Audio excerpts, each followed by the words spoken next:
Republicans have voted repeatedly to pass a clean, nonpartisan bill to reopen government at the same funding levels. We're not going to do anything only good for health care. We're really, I think, become the party of good health care. And they keep using health care as a cudgel. They want to try and get everyone thinking about health care. We're the ones that are saving health care. In fact, one of the things we're doing is we're going to be reducing the cost of medicines by 100%, 200, 300, 500%, and even more than that, because as you know, we're in the process of favored nations right now. We've exercised a clause because we were subsidizing the entire world. The entire world pays a fraction of what the United States has been paying. And we've already, numerous Pfizer and other companies have already signed, and other countries are a bigger problem because they've been getting a subsidized rate. We've been paying for years. This has gone on for 30 years. We've been reducing the rate of drugs for other countries because we've been paying much more than we're supposed to. And they used all sorts of ideas like research and development. I said, what about Germany? What about these other countries? Aren't they paying? No, we have to pay research and development. It was all nonsense, and I couldn't listen to it anymore. So it's a very radical, big, tough shift. Very tough. We got a lot of things going up there. But, you know, and you probably heard me say this in my first term, I think it was my third year, we reduced drugs from the beginning of the year to the end of the year. And I was so proud of it. I actually had a news conference to announce it, and it was 1/8 of 1%. Think of that, which is barely a reduction. But it's the first time in 28 years that there was a reduction in drug prices for the year. So from the beginning to the end, it was 1/8 of 1%. And I was so proud of myself. I did something that nobody else could do. But when I started to think about it, I said, it doesn't make sense. And then I'm starting to look at numbers where a pill or a treatment or some pharmaceutical product is selling in Europe for 10% of what we pay for in New York City or in any one of our places, in cities, states. And then I see people leaving for other countries to go buy their pharmaceuticals, where they make journeys to various other countries, including Europe, where they got the best bargains of all. And I put it into it, it's over. And now we're, in major, I guess, disputes, but we're winning the disputes by a lot. With the countries, a couple of countries said, we won't do this. I said, well, it's unfair that we're paying 10%, and, you're paying just a fraction of what we're paying for the same product made in the same plant. And they said, well, we're not going to do it. I said, that's okay. You don't have to do it.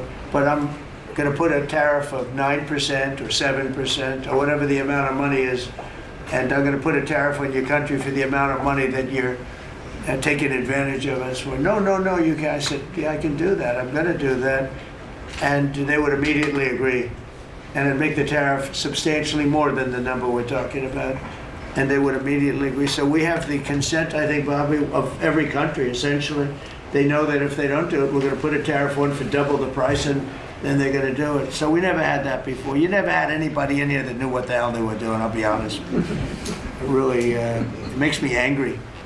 Because for years and years, and this started many years ago, and basically we subsidize the world. So this is going to have a huge positive impact on Medicare, Medicaid, even Social Security. But anything where there's pharmaceuticals, drugs involved, it's going to have a tremendous impact. So we're going to get drug reductions of 100%. I told you 1/8 of 1% that I was proud of myself. Now you're going to get 100%, 150%, 200, 300, 400, 500%. You're going to get the biggest drug reductions that you've ever seen. And they're already, I guess they're starting to kick in, but we've made deals with numerous companies and we're going for the full board. We want whatever the price is. So that would mean that the world price, because the world is bigger than the United States, a lot more people, but the world price will go up a little bit and our price will come down a lot. So if a pill sells for $10 in London and $100 here, the pill will go to $20 in London and $20 for us. It's pretty simple. And that is a number that nobody can even fathom. It's a little like tariffs. Nobody knew how big they were. Nobody knew until they started seeing the trillions of dollars that have come in. I don't know why they didn't understand it. It's something they should have understood. We were taken advantage of for years with tariffs, and now, I don't want to say we're taking advantage, but we've become a very strong country because of the money that's coming in. Republicans have voted repeatedly to pass a clean, nonpartisan bill to reopen our government, and remember, at the same funding levels both parties have supported in the past. So the radical Democrats have chosen to put the economy of our country. We have the best economy we've ever had. We had the best economy in my first term, but we have an economy that's blowing it away, and we have the Democrats are trying to obstruct. They don't want to have a good economy. I don't think they want to have a good country. That's why they try and stop our law enforcement from doing what we did in Washington, D.C. Washington, D.C., we have a great, safe, beautiful capital right now. Beautiful. It's so safe. You can walk down the street. Numerous people standing before me were mugged.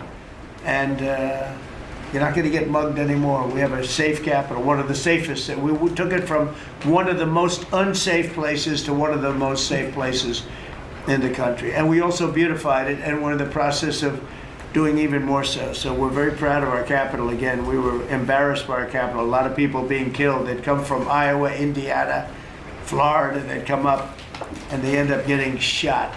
They're not getting shot. We moved down 1,700 people approximately, right?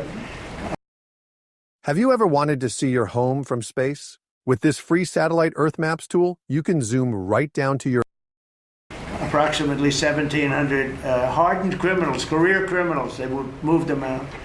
So Chuck Schumer and Hakeem Jeffries and the congressional Democrats are holding the entire federal government hostage. I will tell you, a lot of Democrats want to get this thing open too. They do. They're calling us, and they just want to get it open. And all we're doing is saying, just play the same thing until we get it straight.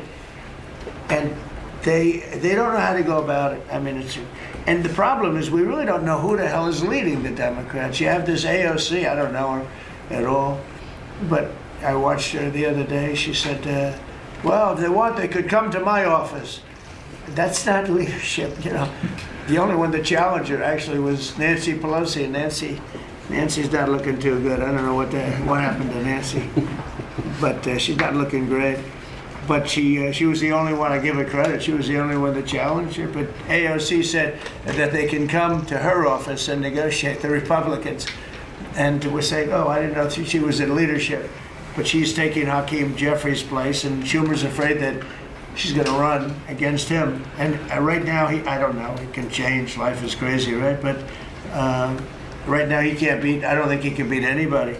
So he'll lose in a primary. I would say he'll retire before he loses in a primary. So I think Schumer's going to retire because he can't beat anybody. His polls are so bad. Meanwhile, the Democrat shutdown is causing pain and suffering for hardworking Americans, including our military, our air traffic controllers, and impoverished mothers, people with young children, people that have to live not the greatest of lives. But we're doing so many tax cuts. We've cut their taxes. The great big beautiful bill, we've cut their taxes at levels that nobody's ever seen. I mean, no tax on tips, no tax on Social Security, no tax on overtime. It's been a great thing for a lot of people. They're doing great. Despite all of the damage that it's caused, the shutdown has been, you know, pretty damaging. I mean, it's not yet because it's early, but it gets a little bit worse as it goes along. And we'll be making cuts that will be permanent. And we're only going to cut Democrat programs. I hate to tell you. I guess that makes sense. But we're only cutting Democrat programs. But we're going to start that. And we have Russell who can talk to you about it if he wants to. But we'll be cutting some very popular Democrat programs that aren't popular with Republicans, frankly, because that's the way it works. They wanted to do this. So we'll give them a little taste of their own medicine. But Chuck Schumer proclaimed this morning that every day gets better for them. No, every day it's actually getting worse for them. and they're having a rebellion in the Democrat Party because they want to stop. And if you saw all of Schumer's, I watched last night like 10 different times over the years, he said, you can't shut down government, you can't shut down, and now he's the one that shut it down. So this is a confession that he's acting not to serve the people, but to serve the partisan interests of his party. And I don't think he's serving them well because they're way down. Look, they just lost an election in a landslide. You know, it was interesting. I watched Kamala, who's a sad figure. I watched her the other day saying the election was very close. I said, no, the election was a landslide. We won the popular vote by millions. We won the Electoral College by, I think, 312 or 315 to 220 something. But there's another one that we won that's probably, that's why when you see the maps are completely red. It's counties. The counties, we won at 2,505 to 525. So 2,500 to 525. That's called one of the greatest, biggest landslides in history. And that's one that people are using now as a primary. But literally, when you see it colored in, the entire country is red representing Republicans. So, you know, they go around, they just lie. They just lie.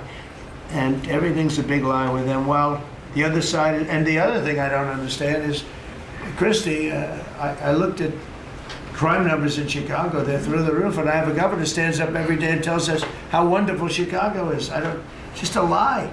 It's like a con job. It's like Gavin Newsom. He says how well he's doing in California, and they're doing terribly.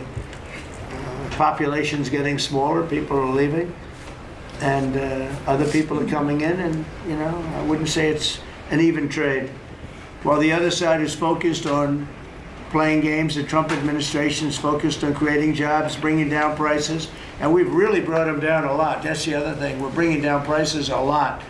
We're bringing down grocery prices, but the big thing is energy. When you bring down energy, everything comes down, and the energy prices are way down. I see we're down to about $61 now. If you live in an Alabama zip code and have 0 DUIs in the last 5 years, barrel, and what gasoline's going to be, I think gasoline's going to be below $2 at some point in the pretty near future. It's very low, much lower than it was under Sleepy Joe. And we're restoring law and order in our country. We're restoring it here, but we're restoring it right now. We're in Memphis. We're going to Chicago. We're going to other cities. Many governors are asking us to, including Democrats are trying to ask. I don't know what the big problem is. If I were a Democrat governor, I'd be saying, whatever you can do to get crime down, I'll take anybody. You can bring them in I don't care who it is. A lot of people said that. They interviewed women, these beautiful women in Chicago, black women with a MAGA hat, a red hat. They said, we don't care who he brings in here, but this place is really dangerous. We just want crime to stop. It's true. They don't care. You know, they don't differentiate between the National Guard and the Marines. They don't care. They'll take anybody. And that's the way it is. I mean, they want what we did in D.C., they want to happen to them. And it's happening in Memphis already. I see in less than a week, the numbers are really good. And it'll be great, and we'll fix that. We'll go to various other places, and we're going to be stopping crime in our cities, and that's a great thing, and we won't get credit for it, but it's a great thing. We've launched a historic campaign to take back our nation from the gangs and the street criminals, violent repeat offenders, illegal alien lawbreakers, domestic extremists, and savage, bloodthirsty cartels. And very little, by the way, is coming in by water, in case you haven't known. The drugs aren't coming in by water. In fact, we can't even find any boats in the water anymore. We had boats, we were like a subway train loaded up with drugs. Every single boat that you see getting taken out kills 25,000 Americans. Think of that. Because it's pretty tough stuff.